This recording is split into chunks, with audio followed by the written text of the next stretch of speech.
There's even more things to like about the Bucs, and I just believe the bettors believe that Mahomes and the Chiefs have a better chance of winning, and they, 3.5 points. And it's probably going to be that, Skip. Tom Brady normally plays close Super Bowls. He's been in, this is 10th. All of them has been within one score except the one that he won against the Rams. They won by 10, 13-3.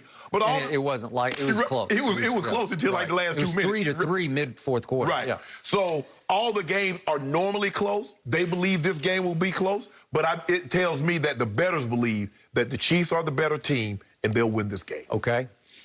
Completely concur. And then some. I always tell you, I try to guess the line before I see the line, just to see if I feel like they're way off base on this. I thought this would be a 7-point game. Chiefs would be favored by 7. And when it opened at 3.5-ish, right in there, I was like, wow. No. That's some respect for Brady at this stage. I thought it would be 2.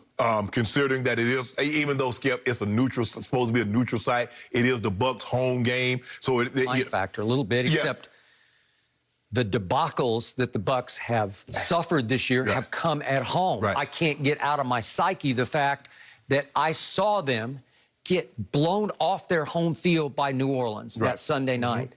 I saw the Rams run them off their home field. That was Jared Goff at the controls, just threw them right off the field with 350 yards passing, right? I saw Tyreek Hill have 203 receiving yards on that same field in the first quarter. Well, so does that not negate home field advantage? And plus the bettors saw that too, Skip. The bettors saw what you saw. Okay, so to me, it's no shock that most bettors sit back and they say, oh, wait a second. Kansas City is clearly the better team, especially on offense. This is a juggernaut. This is a rising dynasty. If they win this one, the dynasty talk will ensue. Oh, yes. Right? Yes. It will be officially in season to start talking about how many of, can they win 3 in a row, which would be historical. It'd be unprecedented. I mean, well, and Skip, if you think they talk about my homeboy now, he messed around and win 3 in a row, it's over. I don't even. Well, it'd definitely be over. But to me, a lot of people think it's already over. I think you think in your heart of hearts that it's just over. Like, you respect Brady's achievements over 20 years, but your eyes tell you it's over because there's never been anything like 15. Do I believe Mahomes is a better quarterback than Brady? Yes. When it's all said and done, will he have the achievements that Brady have? Well, boy, you want to talk about setting the bar. Exactly. That's the thing, Skip. And so that's what you're going to have to. It might be 2 separate arguments. It might be he has 70,000 yards, and maybe he has 4 Super Bowls or 5 Super Bowls, not 6 or 7 or even 8 if Brady continues to play, say he wants to play maybe till he past 45. Maybe he doesn't have the 40-plus playoff game. Okay, so there's another way to define GOAT, and that is he playing at a level right here, right now, Patrick Mahomes, that no one's ever played at? Well, you can make that case. You can, Okay? Now, that's not the GOAT definition to me. The GOAT is achievement definition. Yes. And when you've won 6 rings with 6 game-winning drives in the fourth quarter and overtime, that's game over. That's GOAT. Skip, there haven't been very many quarterbacks, because we're talking about quarterbacks, that have had a 3-year run any better than what Mahomes has had. I mean, Brady's had some great runs. You look at Rodgers had a couple of runs. Manning has had some runs. But it's hard to say there's a quarterback that had a better run, especially at this age. We just don't see this. At 25, your second Super Bowl, 3. I mean, he's going to throw for 5,000 yards this year had Andy not set him in the final game. So, yeah, it's going to be. He's going to have a compelling case, like you said. I don't know about the achievement, Skip. Those 40-plus playoff games, Skip, that's 2 seasons. Almost 3 seasons worth of playoff games. 33-11? Yeah, that's 44. They only play 48 games, 16-game regular season. So you're 4 games away from playing 3 seasons of football. It's impossibly great. And a lot of people they can't even wrap their head around the magnitude of the achievement. In part, I'm going back to this, a lot of people they're sick and tired of it. So a lot of these bettors are going to bet a little more with heart than head, except for the whales. People that do this for a living. Or let's talk about the wise guys. Yeah. The people sharks. that do it for a living. Yeah. Okay. So, yeah, the people who do it for a living bet with their head, but a lot of people just bet with their heart. Yeah. And they want to see 12 go down on his home field. Right. Because they can't believe he got there in the first place. And to your point, he did throw 3 picks in the second half at Green Bay. One I didn't think was his fault, the one off Mike Evans' hands that Jair Alexander just caught on his knees at the 5. Thank you, God. But the point is, he struggled in that stretch right there. And so they're saying, well, maybe that's the guy. Maybe that's age 43. Maybe he's starting to hit the wall. I don't think he's hitting the wall at all. But I get why this is. I think this will be the trend from here. We're on Wednesday. I think this will continue to escalate. And I think the last game they saw, Skip, they believe Mahomes looked better against Buffalo than Tom looked against Green Bay. Yep. Because, I mean, once they got rolling, Skip, they were down 9-0, and then they go 38 straight. Okay, he did it on the backside, but I told you, to me, Brady played his greatest first half of his playoff career because he felt like I have to set the tone and keep the guy across from the field from front running at home. The thing is about Mahomes is that when they get momentum, they can do things that very few teams have been able to do. Skip, they can create so much separation. They can go from being down 3, 7, 10 points to all of a sudden they're up 28, 31 points. We saw what they did to Houston. They're down 24, and in the blink of an eye, they're up 51-24. They're like, how the hell did that happen? Okay, that's the phenomenon operating here. Yes. And I believe this number will go up.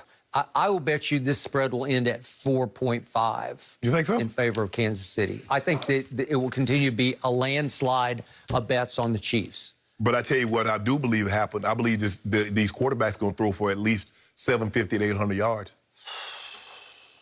Boy, that's a lot of yards. I'm telling you, Skip. I mean, the only reason I put an asterisk there is it possible, even no risk it, no biscuit, Bruce Arians sits back and says, you know what? We just got to run it. We just got to run it and try to keep the ball away from him because Fournette's been hot. Yeah. So if you bang away and try to win time of possession, you remember what happened at Tampa when Kansas City went there November 29th? They had the ball 37 minutes to 23 for him. Well, what do you think is going to happen? Well, Skip, I think the thing is that you might anticipate running the football, but what happened, they went 3 and out 3 times. The next thing you know, it's 17-0, and we had to abandon. Then you got So now we got 5 carries, which is an NFL low for a game. So that's what happened. I mean, I'm sure you go into with a game, well, we're going to do this and this, and next thing you know, they jump out on you 17-0, and we got to abandon and try to scrap this thing together. Well, this is the one thing I know about Tom Brady.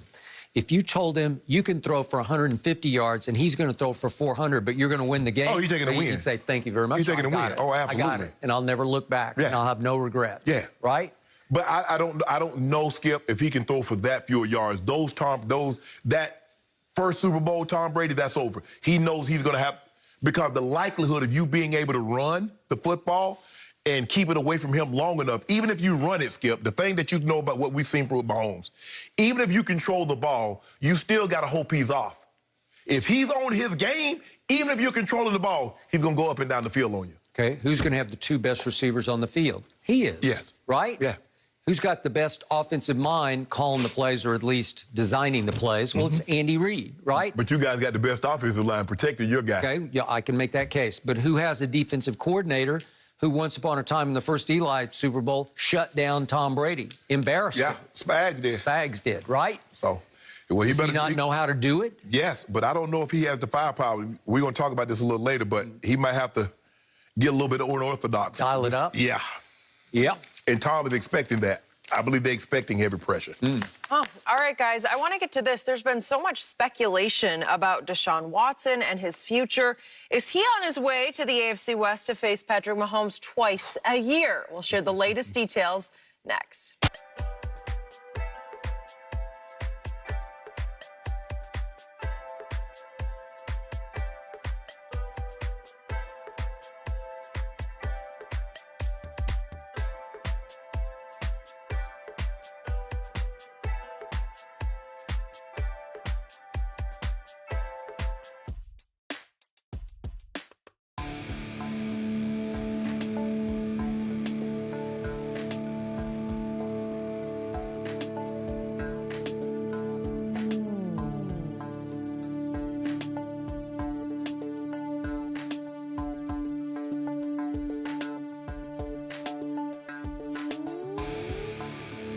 one concern about my Clippers as it relates to the team upstairs in Staples, the Lakers.